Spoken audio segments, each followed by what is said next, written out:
Everyone. BCom part first year के business law के paper में आज हम एक नया टॉपिक लेकर आए हैं।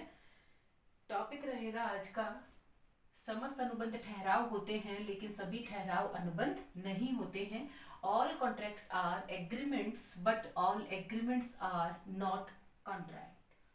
बहुत इंपॉर्टेंट क्वेश्चन है एग्जामिनेशन के पॉइंट ऑफ व्यू से। अभी जो प्रीवियस क्लास में हमने वैलिड कॉन्ट्रैक्ट और उसके एसेंशियल एलिमेंट्स के बारे में बात की थी, वो क्वेश्चन और ये क्वेश्चन दोनों में से कोई एक क्वेश्चन अक्सर आपके एग्जाम में आपसे पूछा जा सकता है। समस्त अनुबंध ठहराव होते हैं लेकिन सभी ठहराव अनुबंध नहीं होते हैं। दो चीजें इंपॉर्टेंट है इसमें, अनुबंध और ठहराव।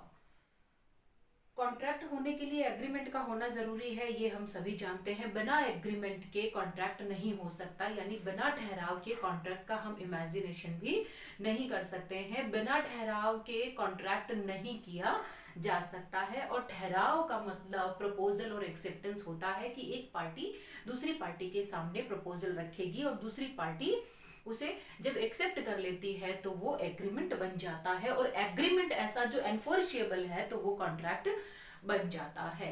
तो ये जो कोटेशन है, ये जो पूरा एक स्टेटमेंट है, all contracts are agreements but all agreements are not contract.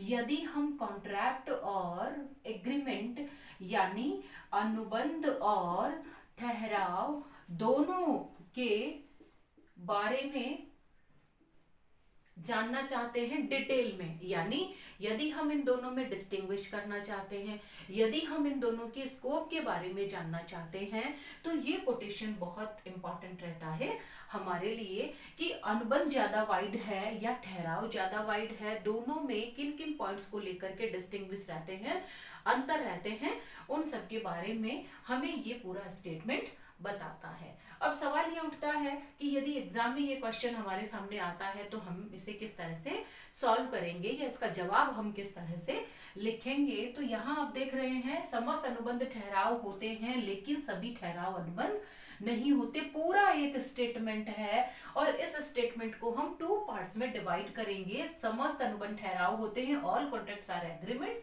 But लेकिन सभी ठहराव अनुबंध नहीं होते, all agreements are not contract. इन दोनों के इस पूरे स्टेटमेंट के हम दो पार्ट करके इसकी स्टडी करने वाले हैं। तो सबसे पहले हम लेंगे ऑल कॉन्ट्रैक्ट्स आर एग्रीमेंट्स।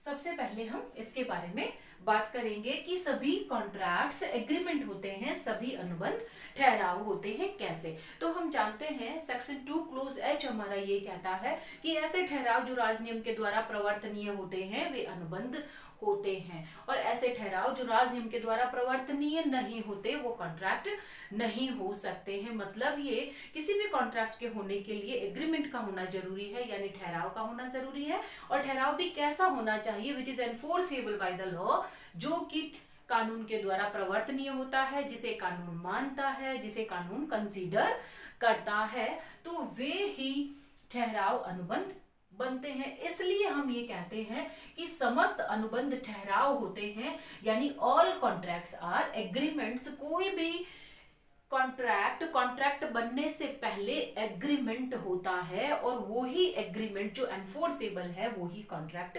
बनता है। अब सवाल ये उठता है कि ऐसे अनुबंध में और कौन कौन से एसेंशियल एलिमेंट्स हो सकते हैं। तो उसके बारे में हमने चर्चा की थी अंडर सेक्शन 2 क्लोज एच, और जो हमारा सेक्शन 10 है उसके बारे में मैंने आपको पिछली क्लास में बताया था कि ऐसे एग्रीमेंट जिसमें 2 और मोर पार्टीज है, जिसमें पक्षकारों में अनुबंध करने की क्षमता है, यानी contractual capacity of the parties, जो लॉफुल कंसिडरेशन से किए जाते हैं, लॉफुल ऑब्जेक्ट के साथ किए जाते हैं, जो कंसेंट यानी फ्री कंसेंट के साथ किए जाते हैं, और इसके साथ साथ जो कानून के द्वारा एक्सप्रेसली डिक्लेयर्ड वॉइड, यानी जिन्हें स्पष्ट रूप से व्यर्थ घोषित नहीं किया गया है, यदि वे इस तरह के ठहराव हैं, और यदि जरूरत हो तो वो लिखित, प्रमाणित और रजिस्टर्ड होते हैं, तो ऐसे सारे एग्रीमेंट कॉन्ट्रैक्ट बन सकते हैं। At last we can say कि सभी अनुबंध ठहराव होते हैं, क्योंकि कोई भी कॉन्ट्रैक्ट बनने से पहले एग्रीमेंट ही होता है, और एग्रीमेंट यदि वैलिड है, यदि वो वैध है, यदि वो लीगल है, जिसे कानून एनफोर्सिएबल मानता है, तो वो अनुबंध बन सकता है। इसलिए हम ये कहते हैं समस्त अनुबंध ठहराव होते हैं। तो इसके फर्स्ट पार्ट में आपको इतना लिखना है, अनुबंध क्या है, ठहराव क्या है। इसके अलावा सेक्शन 2 क्लोज एच क्या कहता है, सेक्शन 10 हमें क्या कहता है, किन किन एसेंशियल एलिमेंट्स के बारे में हमें बताता है, वो सारी चीजें यहाँ पर आपको लिखनी होती है। अब हम पार्ट 2 की बात करते हैं। All agreements are not contract, यानी सभी ठहराव अनुबंध नहीं होते हैं। अभी जो फर्स्ट पार्ट हमने पढ़ा उसमें ये था कि सभी अनुबंध ठहराव होते हैं, यानी कोई भी कॉन्ट्रैक्ट बनने से पहले वो एग्रीमेंट होता है। सेकेंड पार्ट कहता है लेकिन सभी ठहराव, यानी all agreements are not contract, सारे एग्रीमेंट कॉन्ट्रैक्ट नहीं बन सकते हैं। कहने का मतलब ये है कि कॉन्ट्रैक्ट और एग्रीमेंट दोनों कि यदि स्कोप की बात हम करें, यदि हम इसके क्षेत्र की बात करें, यदि हम एरिया की बात करें, तो एग्रीमेंट का जो स्कोप है वो वाइडर देन कॉन्ट्रैक्ट, यानी एग्रीमेंट का क्षेत्र कॉन्ट्रैक्ट से ज्यादा विस्तृत माना गया है, क्योंकि किसी एग्रीमेंट में ऑल टाइप्स ऑफ एग्रीमेंट शामिल होते हैं, जबकि एक कॉन्ट्रैक्ट में सिर्फ वो ही एग्रीमेंट शामिल होते हैं जो वैलिड होते हैं, जिनमें सेक्शन 10 में जितने भी एसेंशियल्स बताए गए हैं वो शामिल होते हैं, तभी वो एग्रीमेंट कॉन्ट्रैक्ट में कन्वर्ट हो सकता है, अदरवाइज नहीं हो सकता। जबकि एग्रीमेंट में सभी प्रकार के ठहराव शामिल होते हैं, ऑल टाइप्स ऑफ एग्रीमेंट, चाहे वे सोशल है, चाहे वो डोमेस्टिक है, चाहे वो रिलीजियस है, चाहे वो पॉलिटिकल कॉन्ट्रैक्ट है, चाहे वो ऐसे बिजनेस कॉन्ट्रैक्ट हैं जिनका उद्देश्य लीगल रिलेशनशिप क्रिएट करना नहीं होता, तो वो भी एग्रीमेंट तो है, लेकिन वे कॉन्ट्रैक्ट में कन्वर्ट नहीं हो सकते हैं। इसलिए हम ये कह सकते हैं कि all contracts are not agreement, की सारे ठहराव कॉन्ट्रैक्ट नहीं बन सकते हैं, केवल वे ही ठहराव कॉन्ट्रैक्ट बन सकते हैं जो एनफोर्सिएबल होते हैं, जिनका इंटेंशन लीगल रिलेशनशिप क्रिएट करना होता है। अब यहाँ हम कुछ ऐसे एग्रीमेंट्स की बात करेंगे जिनका उद्देश्य लीगल रिलेशनशिप क्रिएट करना नहीं होता। फॉर एग्जाम्पल नंबर 1, पारिवारिक ठहराव। पारिवारिक ठहराव यानी डोमेस्टिक एग्रीमेंट्स, इसी तरह से सामाजिक ठहराव यानी सोशल एग्रीमेंट्स,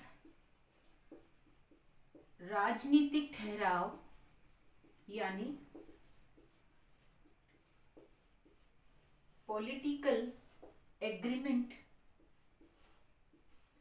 इसी तरह से व्यावसायिक ठहराव, कमर्शियल एग्रीमेंट्स, और कुछ एग्रीमेंट ऐसे जिसे कानून ने ऑलरेडी वॉइड डिक्लेयर कर दिया है। ये ऐसे एग्रीमेंट्स हैं जो सिर्फ और सिर्फ एग्रीमेंट होते हैं, कभी कॉन्ट्रैक्ट नहीं बन सकते, क्योंकि ये शुरुआत से ही इस तरह के एग्रीमेंट का जो इंटेंशन होता है, जो उद्देश्य होता है, वह लीगल रिलेशनशिप क्रिएट करना नहीं होता है। क्योंकि हम सभी सोसाइटी में रहते हैं और सोसाइटी की जो सबसे छोटी यूनिट होती है वो हमारी फैमिली होती है। फैमिली में रहते रहते हम कई बार, या परिवार के जो मेंबर्स होते हैं वह एक दूसरे से कोई ना कोई प्रॉमिस करते रहते हैं, और इस तरह के जो प्रॉमिसेस होते हैं जरूरी नहीं है कि वो एनफोर्सिएबल हो, और जब वो एनफोर्सिएबल नहीं होते हैं तो वो एग्रीमेंट ही रह जाते हैं, वो कभी भी कॉन्ट्रैक्ट नहीं बन सकते हैं। जैसे परिवार में रहते हुए पारिवारिक ठहराव पति पत्नी के बीच में हो जाता है, मदर और जो फादर हैं उनके बीच में है, या फादर और सन के बीच में हो जाता है, मदर और डॉटर के बीच में है, फादर और डॉटर के बीच में है। इस तरह से कई एग्रीमेंट होते हैं।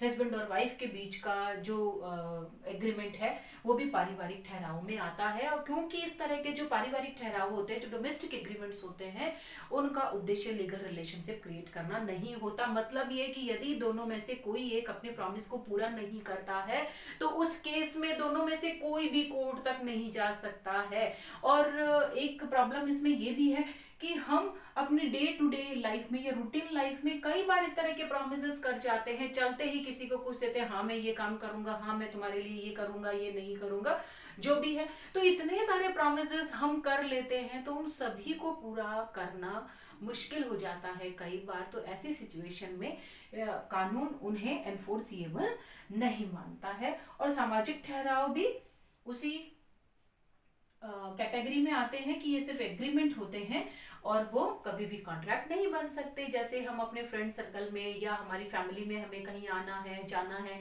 कोई हमें इनवाइट करता है, हम किसी को इनवाइट करते हैं, तो ज़रूरी नहीं है कि वो सारे लोग हमारे कहने पर हमारे यहाँ आए। और मान लीजिए वो नहीं आते हैं तो इस तरह से उन्होंने प्रॉमिस तोड़ दिया है हमारा, और हम इस बात को लेकर कानून तक नहीं जा सकते हैं। तो ऐसे एग्रीमेंट सिर्फ कॉन्ट्रैक्ट ही ऐसे एग्रीमेंट सिर्फ एग्रीमेंट रहते हैं, वो कॉन्ट्रैक्ट नहीं बन सकते। इसी तरह से जो राजनीतिक ठहराव हैं, यानी पॉलिटिकल एग्रीमेंट्स भी, कुछ पॉलिटिकल एग्रीमेंट्स ऐसे होते हैं जो पब्लिक इंटरेस्ट के खिलाफ होते हैं, जो नेशन की पॉलिसी के खिलाफ होते हैं। तो इस तरह के एग्रीमेंट भी एग्रीमेंट रहते हैं, वो कॉन्ट्रैक्ट नहीं बन सकते। और जो व्यवसायिक ठहराव है, जो कमर्शियल एग्रीमेंट है, कमर्शियल एग्रीमेंट सारे के सारे सिर्फ एग्रीमेंट हो, कॉन्ट्रैक्ट नहीं बन सकते, ऐसा नहीं है। सिर्फ वे ही कमर्शियल एग्रीमेंट जो एनफोर्सिएबल नहीं होते हैं, वो सिर्फ एग्रीमेंट ही रहते हैं, कॉन्ट्रैक्ट नहीं बन सकते हैं। इसलिए हम ये कह सकते हैं all agreements are not contract. तो बहुत इंपॉर्टेंट क्वेश्चन है आपके एग्जामिनेशन के पॉइंट ऑफ व्यू से। आज की क्लास में इतना ही। नेक्स्ट क्लास में हम सोशल एग्रीमेंट और डोमेस्टिक एग्रीमेंट के दो इम्पॉर्टेंट केस लॉ है, Mrs Balfour versus mister Balfour, और सोशल एग्रीमेंट में हल्दर वर्सेस शेख का मामला बहुत इंपॉर्टेंट है। तो नेक्स्ट क्लास में हम उन दोनों केस लॉ के बारे में बात करेंगे। तब तक के लिए थैंक यू।